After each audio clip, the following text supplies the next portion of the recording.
Qu'est-ce qui doit encore changer, Manuela, dans notre manière d'aborder le deuil périnatal? Alors il y a des phrases, hem, qui sont dites, pas forcément méchamment, Mmh. mais qui ne sont pas perçues de cette manière-là par une personne qui traverse le deuil périnatal.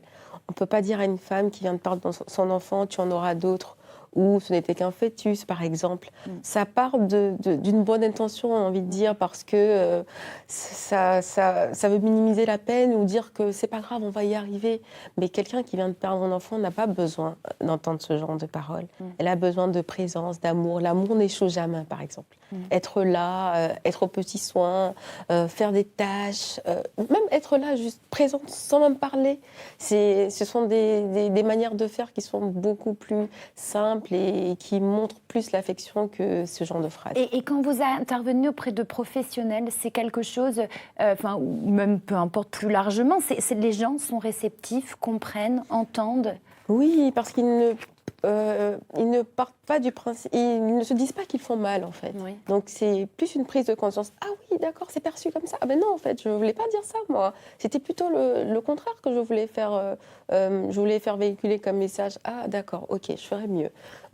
L'entourage pareil. Et vous vous dites est-ce qu'il faudrait mettre en place un accompagnement peut-être plus institutionnalisé, ou est-ce que finalement c'est au sein des familles, au sein des amis, au sein de son cercle proche que ça doit se faire? Alors l'un n'empêche pas l'autre pour moi. Les deux sont compatibles, les deux vont ensemble. Quand on perd son enfant, en tout cas dans mon cas, j'ai été accompagnée par l'hôpital.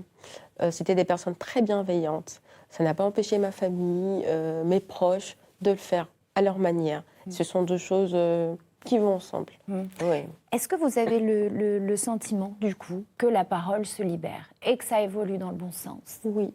Vraiment, Ouais. j'ai ce sentiment. Oui, j'ai vraiment ce sentiment. Bah, déjà, ma présence ici, Ouais. je pense qu'il y a quelques années, ça aurait peut-être pas eu, ça n'aurait pas été le cas. Les temps d'antenne, des reportages, des documentaires qu'on voit sur ce sujet-là, oui, franchement, on va dans le bon sens, oui. Qu'est-ce que vous aimeriez dire peut-être aux parents qui nous regardent aujourd'hui, aux mamans et aux papas qui ont perdu un enfant et qui se sentent seuls aujourd'hui?